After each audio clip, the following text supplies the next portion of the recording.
Hello again. It's, well, I think you should know what chapter it is, but, if you don't, it's chapter 9 of, the book I've been reading, The Headless Ghost. It's a Goosebumps book, which you, know most, likely, and it's by R.L. Stein, and I should just get reading now. Now we do some exploring on our own, Stephanie declared, rubbing her hands together. This is so exciting. I gazed down the long hallway. I didn't feel real excited. I felt kind of scared. I heard a low groan from a room across the hall. The ceiling creaked above our heads. The wind rattled the windows in the room we had just come from. Steph, are you sure? I started, but she was already hurrying down the hall, walking on tiptoes to keep the floors from squeaking. Come on, Dwayne, let's search for the ghost's head, she whispered back to me, her dark hair flying behind her. Who knows, we might find it. Yeah, sure, I rolled my eyes. I didn't think the chances were too good. How do you find a 100-year-old head? And what if you do find it? Yuck. What would it look like? Just a skull? I followed Stephanie down the hall, but I really didn't want to be there.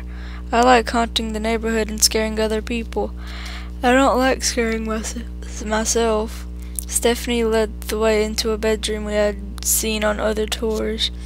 It was called the green room, because the wallpaper was decorated with green vines, tangle after tangle of green vines, up and down the walls and across the ceiling too.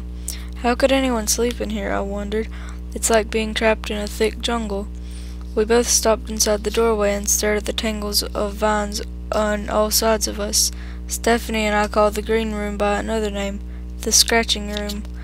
Otto once told us that something terrible happened here 60 years ago. The two guests who stayed in this room woke up with a disgusting purple rash. The rash started on their hands and arms. It spread to their faces. Then it spread over their entire bodies. Big purple sores that itched like crazy. Doctors from all around the world were called to study the rash. They couldn't figure out what it was, and they couldn't figure out how to cure it. Something in the green room caused the rash, but no one ever figured out what it was. That's the story Otto and the other guides tell. It might be true. All the weird, scary stories Otto tells might be true. Sorry. Who knows? Come on, Dwayne, Stephanie prodded. Let's look for the head. We don't have much time before Otto sees that we're missing. She trotted across the room and dove under the bed. Steph, please, I stepped carefully over to a wooden dresser in the corner. We're not going to find a ghost's head in here. Let's go, I pleaded. She couldn't hear me. She had climbed under the bed. Steph, after a few seconds, she backed out. As she turned toward me, I saw that her face was bright red. Dwayne, she cried. Her dark eyes bulged. Her mouth dropped open in horror. She grabbed the sides of her face. What is it? What's wrong? I cried, stumbling across the room towards her. Oh, it itches. It itches so badly, Stephanie wailed. I started to cry out, but my voice got caught in my throat. Stephanie began to rub her face. She frankly rubbed her cheeks, her forehead, her chin. Ow, it itches. It really itches. She started to scratch her scalp with both hands. I grabbed her arm and tried to pull her up from the floor. The rash, let's get you home, I cried. Come on, your parents will get the doctor, and I stopped when I saw that she was laughing. Stephanie's, never mind. Stephanie's just mean. Anyways, I dropped her arm and stepped back. She stood up, straightening her hair. Dwayne, you jerk, she muttered. Are you going to fall for every dumb joke tonight? Dwayne's not a jerk, Stephanie. I'm sorry. No way, I replied angrily. I just thought... She gave me a shove. You're too easy to scare. How could you fall for such a stupid joke? I shoved her back. Just don't pull any more dumb jokes, okay? I snarled. I mean it, Stephanie. I don't think it's funny. I really don't. I'm not going to fall for any more stupid jokes, so don't even try. She wasn't listening to me. She was staring over my shoulder, staring in open-mouthed shock. Oh, I don't believe it, she stammered. There it is. There's the head. Chapter 10. I fell for it. Again, I fell for it. Sorry. Chapter 10. I fell for it again. I couldn't help myself. I let out a shrill scream. I spun around so hard I nearly knocked myself over. I followed Stephanie's finger. I squinted hard in the direction she pointed. She was pointing to a gray clump of dust. "Sucker! Sucker!" She slapped me on the back and started to giggle. I uttered a low growl and balled my hands into tight fists, but I didn't say anything. I could feel my face burning. I knew that I was blushing. "You're too easy to scare, Wayne." "Sorry," Stephanie teased again. "Admit it. Let's just get back to the tour," I grumbled. "No, wait, Wayne. This is fun. Let's try the next room. Come on."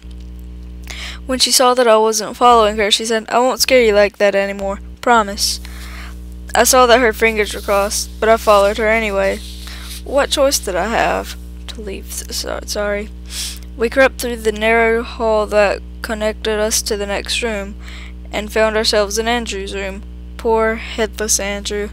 It still had all his old stuff in it, games and toys from 100 years ago, an old-fashioned wooden bicycle leaning against one wall. Everything just the way it was, before Andrew met up with the sea captain's ghost. The lantern on the dresser cast blue shadows on the walls. I didn't know if I believed the ghost story or not, but something told me that if Andrew's head were anywhere, we'd find it here, in his room, under his old-fashioned looking canopy bed, or hidden under his dusty, faded toys.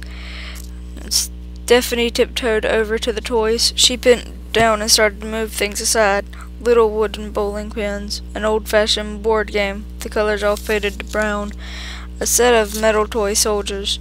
"Check around the bed, Dwayne," she whispered. I started across the room. "Steph, we shouldn't be touching this stuff. You know the tour guides never let us touch anything." Stephanie set down an old wooden top.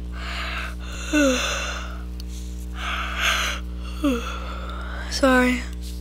Do you want to find the head or not? Do you want to find the head or not? You really think there's a ghost head hidden in this house? Dwayne, that's what we're here to find out, right?" I sighed and stepped over to the bed. I could see there was no use arguing with Stephanie tonight. I ducked my head under the purple canopy and studied the bed. A boy actually slept in this bed, I told myself. Andrew actually slept under his quilt 100 years ago. The thought gave me a chill. I tried to picture a boy about my age sleeping in this heavy old bed. "Go ahead, check out the bed," Stephanie instructed from across the room. I leaned over and patted the gray and brown patchwork quilt. It felt cold and smooth. I punched the pillows. They felt soft and feathery.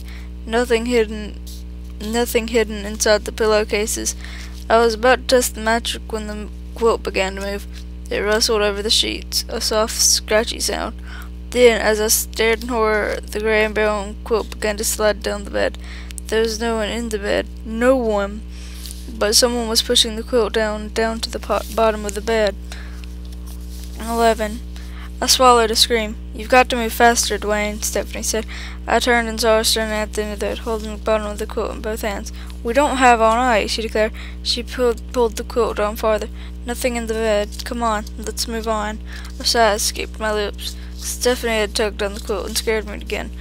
No ghost in the bed. No ghost pushing down the covers to climb out and grab me. Only Stephanie.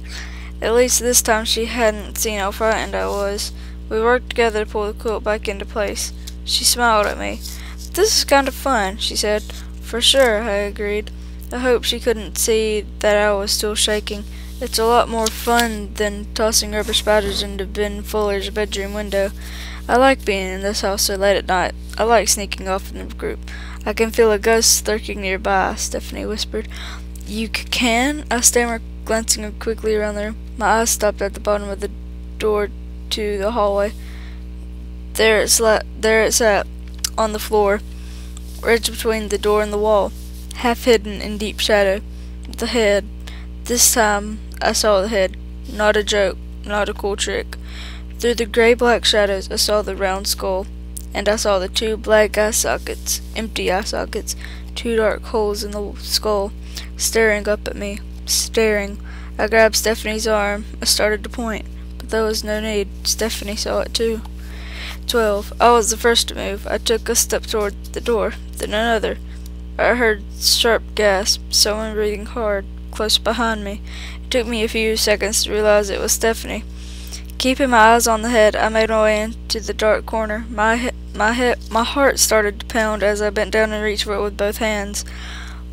The black eye socket stared up at me. Round, sad eyes. Sorry. Sorry. My hands trembled. I started to scoop it up, but it slipped out of my hands, and it started to roll away.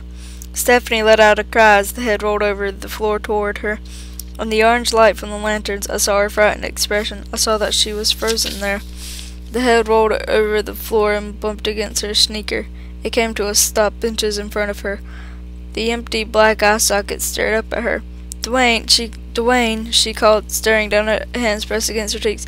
I didn't really think we'd find it. I hurried back across the room.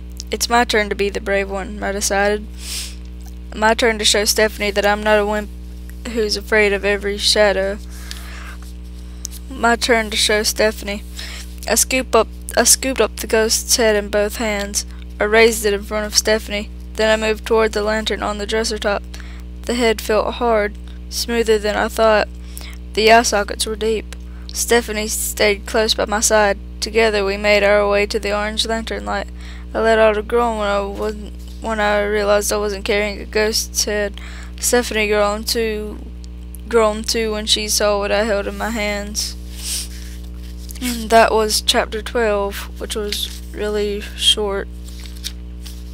But that's just it. And I don't know. Goodbye until I do this again, I guess.